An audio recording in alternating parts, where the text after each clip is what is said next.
You're listening to the CyberWire Network, powered by N2K.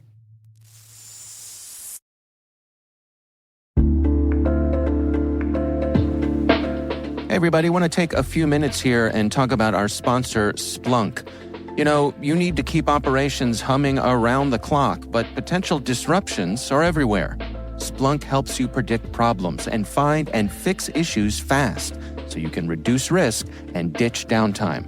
The world's largest enterprises rely on Splunk's unified security and observability platform to become more efficient, resilient, and innovative.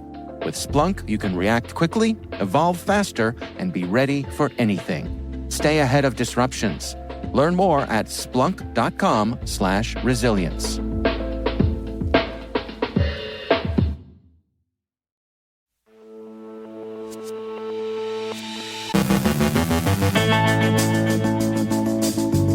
The mother of all data breaches, CISA Director Easterly is the victim of a swatting incident. An AI robocall in New Hampshire seeks to sway the election. Australia sanctions an alleged Russian cybercrime operator. Atlassian Confluence servers are under active exploitation. Apple patches a WebKit 0-day. Black Basta hits a major UK water provider. Hackers who targeted an Indian ISP launch an online search portal. Massachusetts hospital suffered a Christmas Day ransomware attack. Ann Johnson, host of the Afternoon Cyber Tea podcast, speaks with Caitlin Sarian, known to many as Cybersecurity Girl.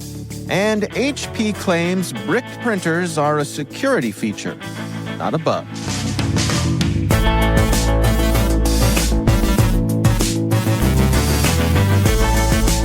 It's Tuesday, January 23rd, 2024. I'm Dave Bittner, and this is your CyberWire Intel Briefing.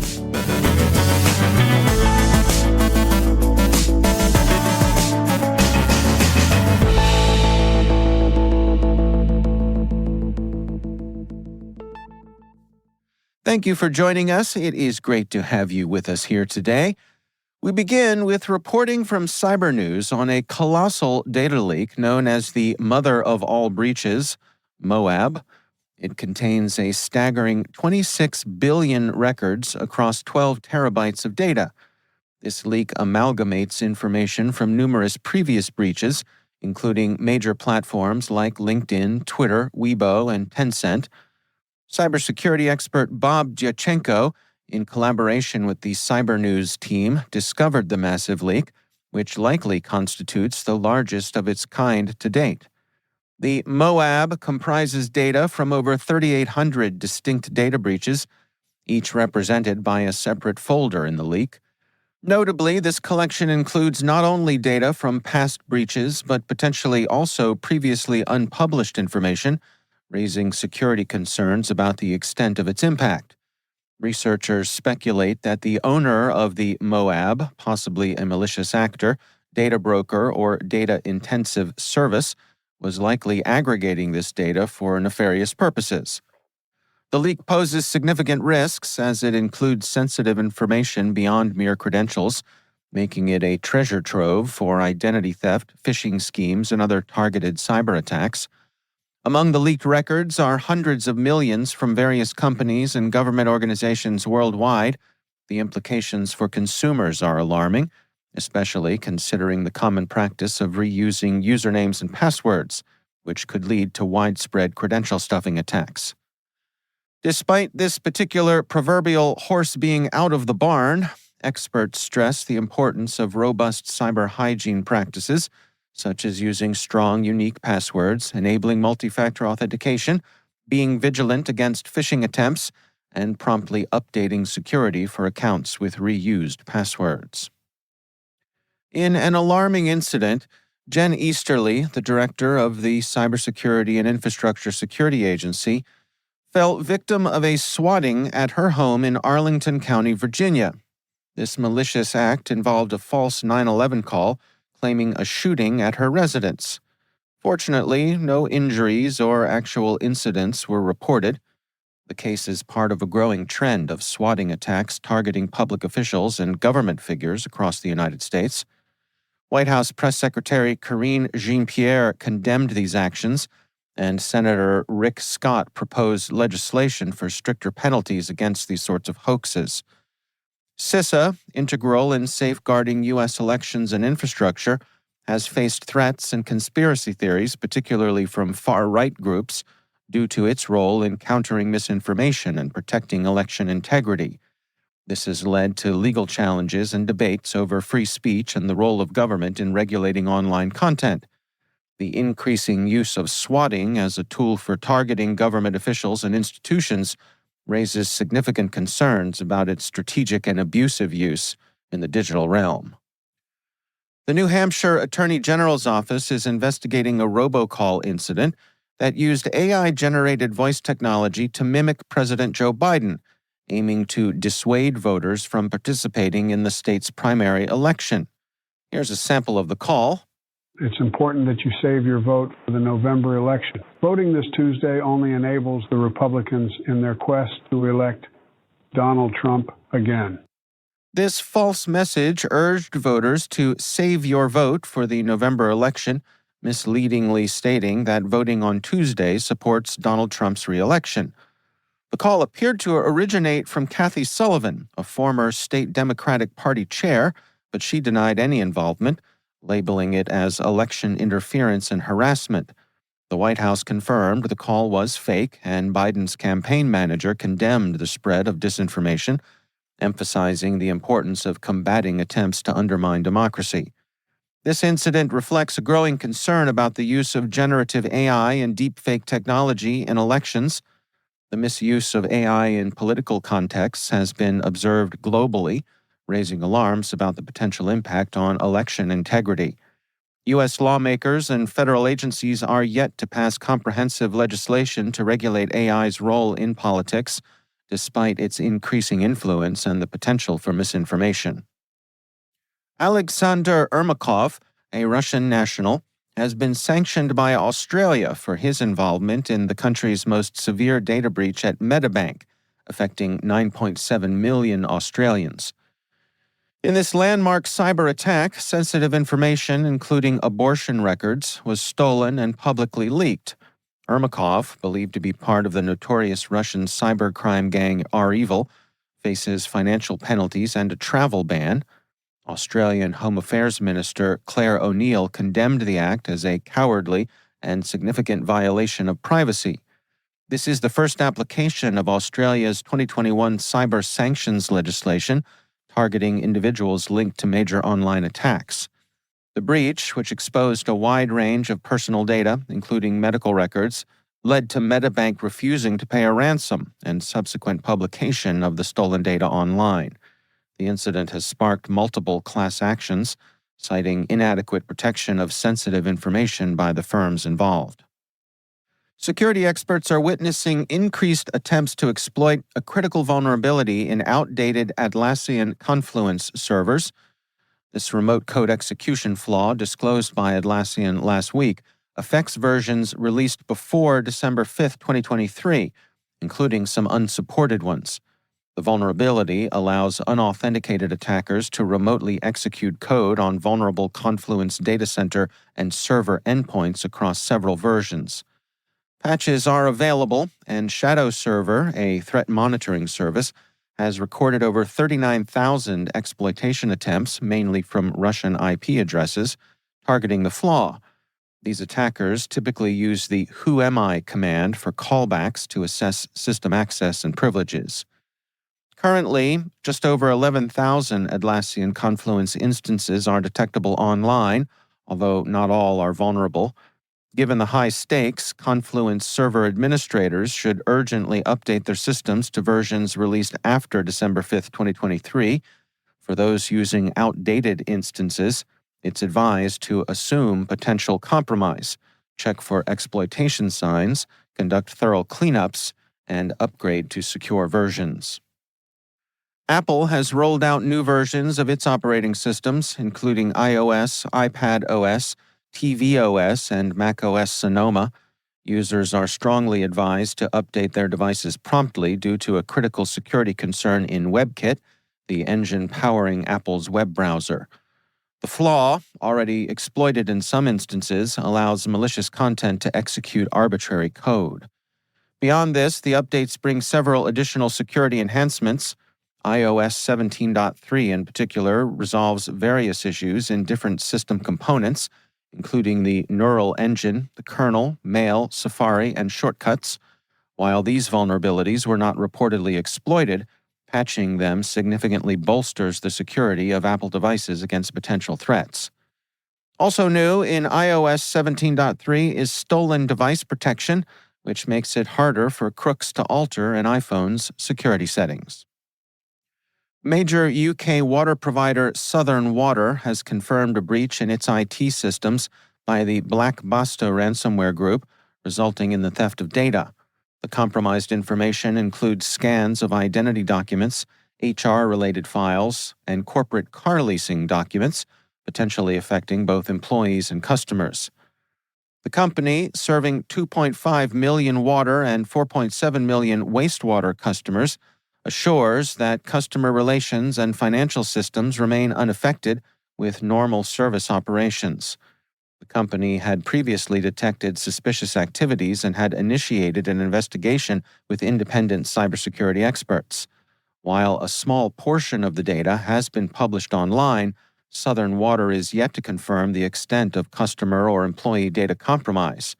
The incident has been reported to the UK government, regulators, and the Information Commissioner's Office.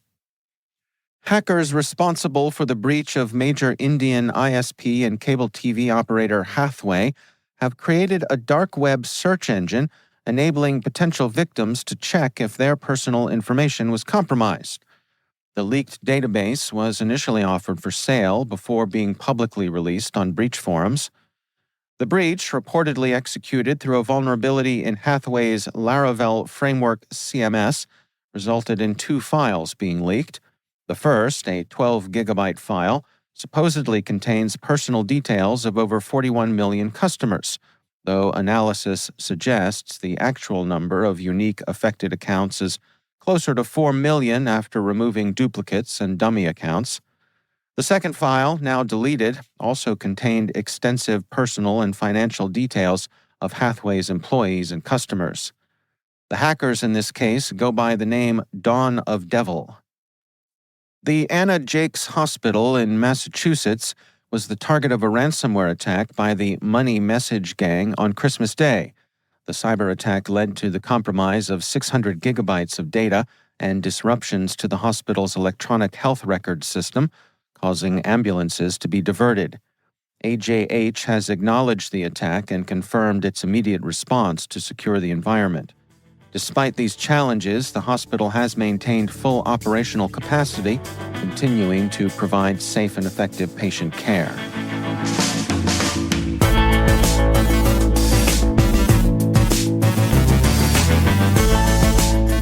Coming up after the break, Ann Johnson, host of the Afternoon Cyber Tea podcast, speaks with Caitlin Sarian, known to many as Cybersecurity Girl. Stay with us.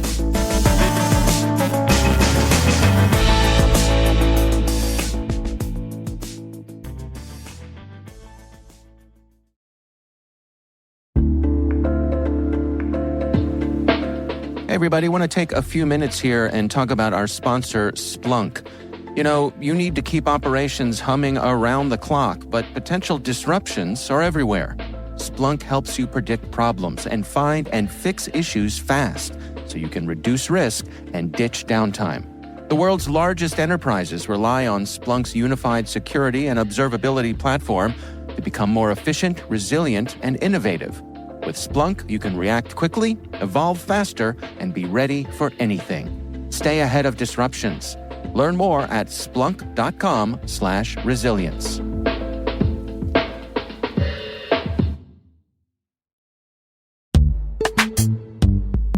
From dozens of spreadsheets and screenshots to fragmented tools and manual security reviews, managing the requirements for modern compliance and security programs is increasingly challenging. Basta is the leading trust management platform that helps you centralize your efforts to establish trust and enable growth across your organization. Over 6,000 companies partner with Vanta to automate compliance, strengthen security posture, streamline security reviews, and reduce third-party risk. CyberWire Daily listeners can get $1,000 off Vanta by going to vanta.com/cyber. That's VANTA.com/cyber.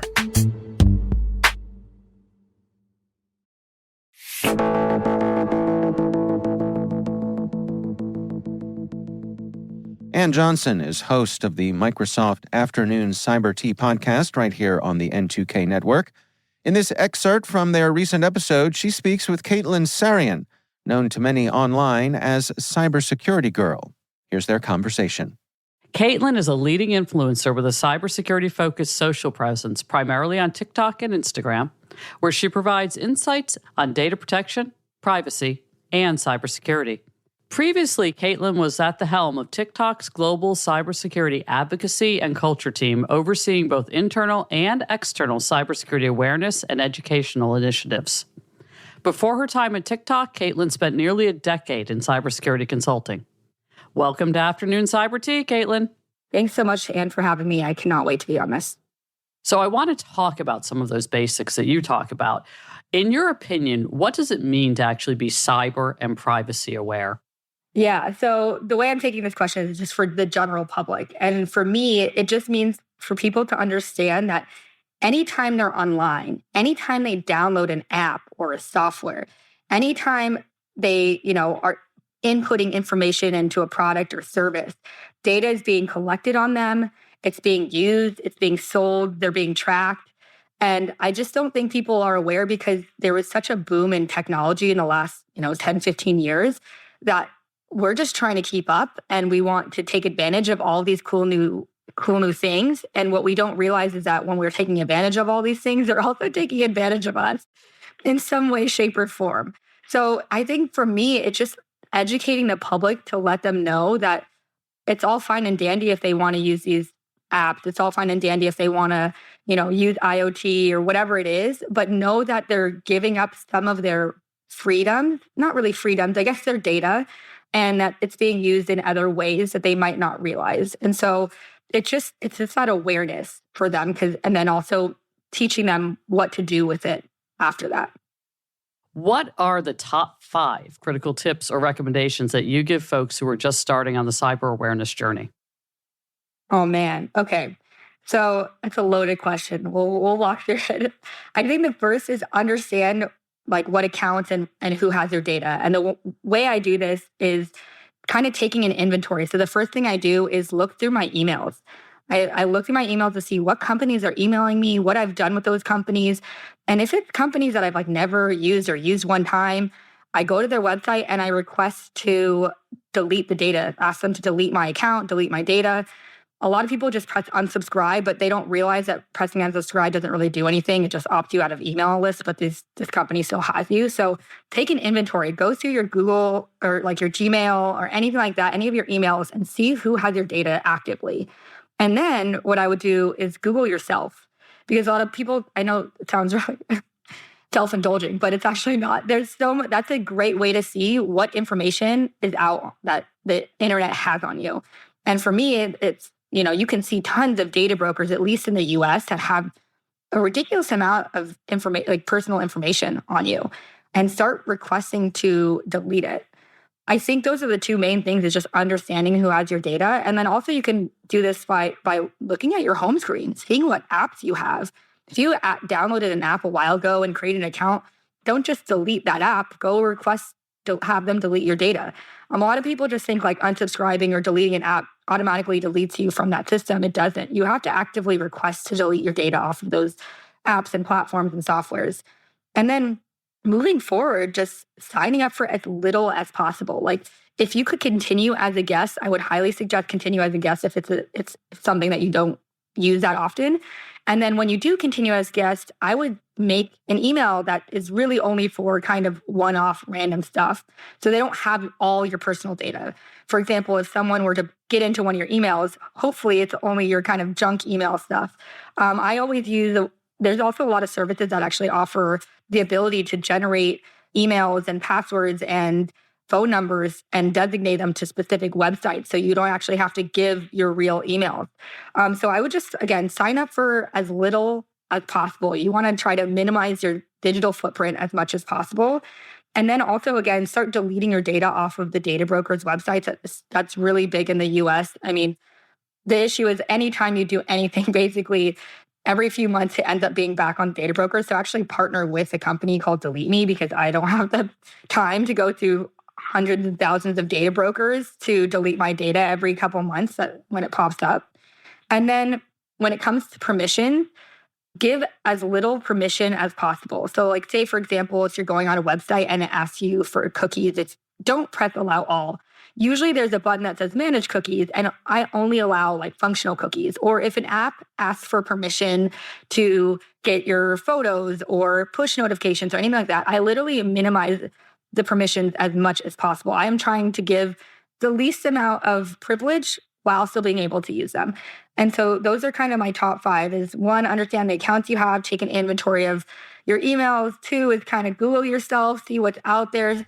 And then moving forward, it's try to sign up for as little as possible, delete your data from the data brokers. And then again, the 5th is give as little information as possible and don't allow permission for everything.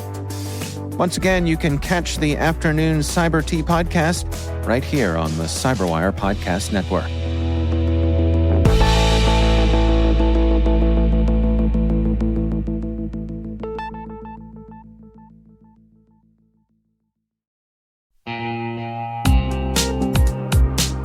And now, a word from our sponsor. The Johns Hopkins University Information Security Institute is currently seeking qualified applicants for its innovative Master of Science in Security Informatics degree program. Study alongside world-class interdisciplinary experts and gain unparalleled educational, research, and professional experience in information security and assurance. Interested U.S. citizens should consider the Department of Defense's Cyber Scholarship Program, which covers tuition, textbooks, and a laptop, as well as providing a $32,000 additional annual stipend. Apply for this scholarship by February 1st and apply for the fall 2024 semester by March 1st. Learn more about both at cs.jhu.edu/MSSI.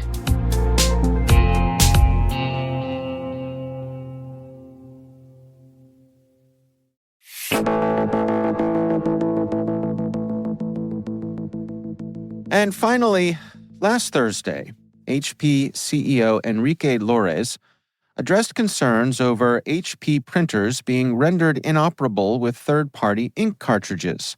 He cited security risks, suggesting that viruses could be embedded in non-HP cartridges, potentially infecting printers and networks. This comes amidst a lawsuit against HP's dynamic security system, which prevents HP printers from working with cartridges lacking HP chips or circuitry. Cybersecurity experts, however, express skepticism about the feasibility of such an attack. HP's own research through its bug bounty program suggested a theoretical risk, but there's no evidence of this kind of thing being executed in practice. The lawsuit against HP alleges that customers weren't informed about firmware updates bricking printers with third-party ink. It questions whether HP's actions are more about protecting intellectual property and driving subscription models than genuine security concerns. HP has been pushing its Instant Ink subscription service, and CEO Lores acknowledged the company's focus on making printing a subscription-based model. I'm going to say that one more time. HP's CEO acknowledged the company's focus on making printing a subscription-based model.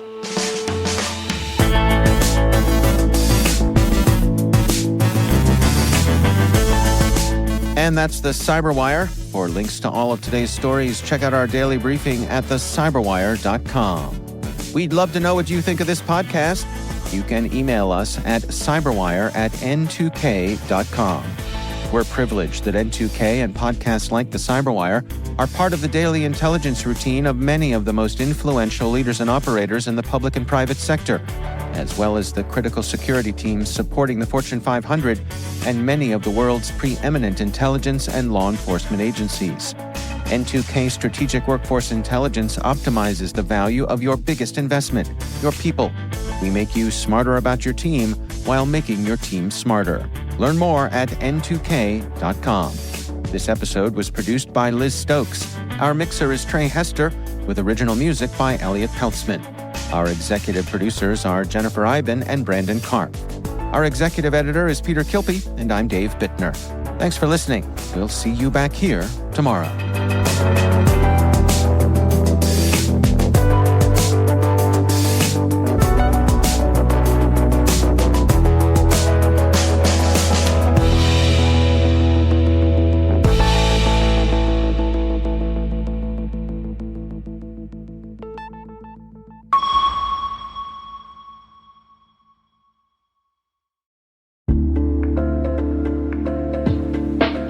Everybody, want to take a few minutes here and talk about our sponsor, Splunk. You know, you need to keep operations humming around the clock, but potential disruptions are everywhere.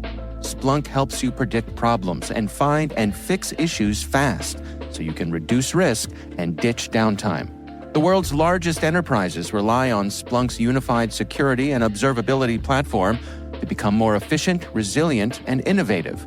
With Splunk, you can react quickly, evolve faster, and be ready for anything. Stay ahead of disruptions. Learn more at splunk.com/resilience.